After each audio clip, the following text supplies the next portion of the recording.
नमस्कार दोस्तों, इस वक्त मैं एनसीसी तिराहा के पास हूँ जहाँ स्वर्गीय मार्कंडेय सिंह की आदमकद प्रतिमा लगी है और अरविंद शुक्ला जी आ गए हैं। मैं आपसे भी बात करूँगा, माल्यार्पण कर लीजिए। और ये प्रतिमा का जो शिलान्यास हुआ था स्थल का, वो हुआ था 4 मार्च 1997 को। इसके बाद उस वक्त पूर्व मुख्यमंत्री कल्याण सिंह ने इस स्थल का शिलान्यास किया था। फिर उसके बाद 26 नवंबर 1997 को स्वर्गीय मार्कंडेय सिंह की प्रतिमा का अनावरण पूर्व प्रधानमंत्री अटल बिहारी वाजपेयी ने किया था। मैं बात करूंगा अरविंद जी से। 1996 में आपके अति करीबियों में आप हैं उनके। 1996 में वो आप लोग के बीच से विदा हो गए, वो क्या क्षण था? वह एक बहुत विषम परिस्थिति थी रोशन जी। बिल्कुल घर से स्वस्थ और खाना वाना खा करके वो अपने व्यावसायिक स्थल कोल्ड स्टोरेज बांसटी रोड को गए और संयोग से शनिवार का दिन था 2 मार्च को, और वो नया स्टोर की यूनिट उनकी बनी थी जिससे उनकी उत्सुकता थी कि हमारी यूनिट जल्द से जल्द चालू हो जाए मार्च के महीने में, कि सीजन पकड़ में आ जाए। अब दुर्भाग्य कहिए हम लोगों का, उनका, उनके परिवार का, कि स्टोर को चलाने में अमोनिया गैस के सिलेंडर लगे होते हैं और अमोनिया गैस प्रवाहित होती है। तो उन्होंने अपने ऑपरेटर से कहा कि ज़रा मशीन चालू करो, देखें कि मशीन चालू हो रही है कि नहीं, कैसा क्या ये है। ऑपरेटर की गलती थी कि अमोनिया गैस के सिलेंडर का वैक्यूम खोले बिना वह मशीन चालू कर दिया, और उसका नतीजा ये हुआ कि मशीन चालू हुआ तो अमोनिया गैस प्रवाहित नहीं हो रही थी, मैंने उसका सर्कुलेशन नहीं बन रहा था। उसका नतीजा हुआ कि अमोनिया गैस का सिलेंडर ब्लास्ट कर गया। और अमोनिया गैस आप जानते ही ये विषैली गैस है, वह गैस चारों तरफ उस मशीन रूम में फैल गई, और फैलने का नतीजा यह हुआ कि गैस के सफोकेशन से दम घूंटकर उन्होंने प्रयास किया। वहाँ स्टोरेज में आप देखे होंगे, कोल्ड स्टोरेज में पानी के टैंक बने होते हैं जिससे पानी का ये सर्कुलेशन होता है। वो चाहे कि मैं कूद करके पानी के उस टैंक में चला जाऊं, लेकिन जो ही वो प्रयास किए हैं जाने के लिए, तो उनका पैजामा जो है मशीन से कोई निकला था नट बोल्ट, उसमें फंस गया, वो गिर गए। और गिरने का नतीजा ये हुआ कि अमोनिया गैस की ये से सफोकेशन से उनका देहावसान हो गया। यही 2 मार्च 96 का क्या घटना है। और काफ़ी परिवार, समाज और राजनीति में बहुत कम समय में काम करते हुए उन्होंने काफ़ी जनपद स्तर पर, प्रदेश स्तर पर लोकप्रियता हासिल कर ली थी। तो लोगों को बड़ा कष्ट हुआ। हम तो उनके बहुत करीबियों में थे, हमने देखा है इस ज़िले में तमाम पॉलिटिकल लोगों का देहावसान हुआ है। उनकी 100 यात्रा में भी मैं गया हूँ। लेकिन होली का समय था, 2 मार्च को उनका एक्सीडेंट हुआ, 7 या 8 मार्च को होली थी। पूरा बलिया शहर जब उनके 100 यात्रा निकली तिखमपुर आवास से, तो हमको उम्मीद है कि 10,000 से ऊपर की भीड़ उस 100 यात्रा के पीछे पीछे रोशन जी चल रही थी।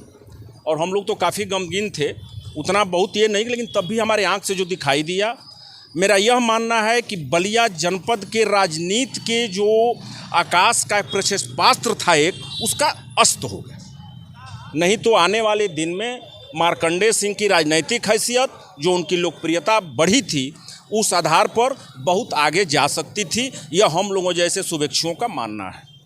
अरविंद जी, ये पहली बार कब विधायक बने थे? पहली बार 1989 में। 1989 में कांग्रेस का टिकट आदरणीय जगन्नाथ चौधरी जी उस समय जिंदा थे, और उन्हीं के वजह से उनको मिलना था। लेकिन 11th वक्त बिल्कुल अंतिम क्षण में कांग्रेस का सिंबल उनको नहीं मिला, और हरदेव चौधरी जी को मिल गया। तो उनको बड़ा कष्ट हुआ और वो निर्दल चुनाव चिल्लीकहर विधानसभा से लड़ गए। पहली बार 1989 में। 1989 में पहली बार चिल्लीकहर विधानसभा क्षेत्र से चुनाव लड़े जी। 1989 में पहली बार चिल्लीकहर विधानसभा क्षेत्र से चुनाव लड़े और सम्मानजनक वोट पाए। 22,000 वोट निर्दल उस समय वो पाए थे। जीत तो नहीं सके, लेकिन एक राजनीतिक हैसियत अपना वो जनपद में 1989 में ही कायम कर लिए थे। उनके छोड़ने के बाद, निर्दल लड़ने के बाद वह कांग्रेस ज्वाइन किए और 1991 में 1989 की सरकार मात्र मध्यवर्ती चुनाव हो गया और 1991 में कांग्रेस के सिंबल से वह सिकंदरपुर विधानसभा से चुनाव लड़े और सर्वाधिक मतों से 11,000 मत से उस समय वह चुनाव जीते थे आदरणीय राजधारी सिंह जी के। फिर उसके बाद क्या हुआ? 91 में चुनाव लड़े कांग्रेस से। कांग्रेस में हम लोग थे। कांग्रेस का अपना अच्छा ये था, नरसिंहा राव जी केंद्र में प्रधानमंत्री थे। एक महासचिव जनार्दन द्विवेदी हुआ करते थे कांग्रेस के। एक इशू पर हम लोग, बलिया के इशू पर जनार्दन द्विवेदी महासचिव थे, मिलने के लिए गए तो जनार्दन द्विवेदी जी का जो व्यवहार था वह हम लोगों के साथ अच्छा नहीं था, मतलब डिक्टेटरशिप का था। यह बात हम लोगों को बड़ा नागवार लगी और हम लोगों ने निर्णय लिया। उस समय कल्याण सिंह जी उत्तर प्रदेश के मुख्यमंत्री थे और भाजपा के रीत नीति से प्रभावित होकर के कांग्रेस छोड़ करके 1992 के लास्ट में हम लोग भाजपा में चले गए और 1993 में सिकंदरपुर छोड़ करके बलिया आ गए और 1993 में असेंबली का चुनाव भाजपा के सिंबल से बलिया सदर से लड़े और चुनाव जीते। यानी पहली बार भाजपा से कोई विधायक बना तो मार्कंडे सिंह। पहली बार भाजपा से जनपद बलिया में कोई विधायक बना तो मार्कंडे सिंह, और केवल जनपद बलिया में ही नहीं रोशन जी, इधर पूर्वांचल के 6 जिलों में भाजपा का एकमात्र इकलौता विधायक कोई था तो वह मार्कंडे सिंह थे। तो उनके निधन के बाद उपचुनाव हुआ?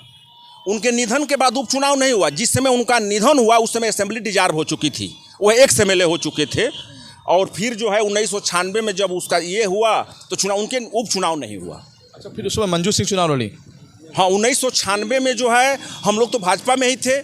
भाजपा के शीर्ष नेताओं ने हमसे कमिट किया, मंजू सिंह से कमिट किया कि आपको भाजपा से ही सिंबल मिलेगा, लेकिन उस समय भी दुर्भाग्य रहा कि 11th और एकदम एन मौके पर पंडित काशीनाथ मिश्रा को किसी के वजह से भाजपा का टिकट मिल गया और हम भाजपा से पर्चा भर चुके थे, मंजू सिंह भर चुकी थी।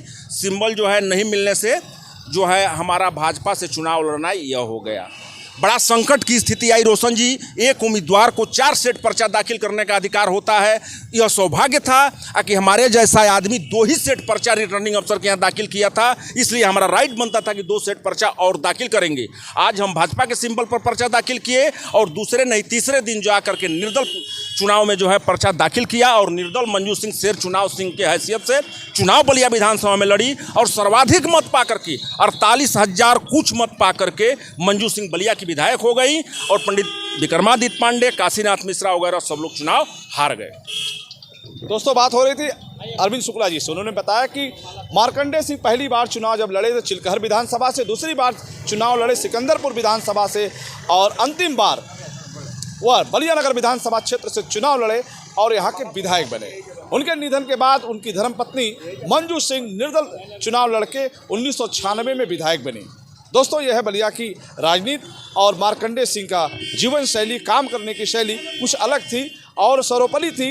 राजनीति के क्षेत्र में मार्कंडे सिंह ने बलिया जैसे ज़िले में एक ज़बरदस्त पकड़ बनाई थी और आज भी मार्कंडे सिंह के लोग बड़े सम्मान के साथ उनका नाम लेते हैं। आज मैं एनसीसी तिराहा के पास हूँ, उनके प्रतिमा स्थल पे, जहाँ उनके पुण्यतिथि के अवसर पर माल्यार्पण हो रहा है। ये उनका स्मारक सजा हुआ है, जहाँ लोग आ रहे हैं, श्रद्धा के 2 फूल चढ़ा रहे हैं और उन पर उनके बताए हुए रास्ते पर उनके किए गए कार्यों की चर्चाएं ज़बरदस्त हो रही है। फिर हम आपसे जुड़ेंगे, तब तक लेते हैं जुड़े रहे हमसे बलिया आजकल से। मैं रोशन जायसवाल, नमस्कार।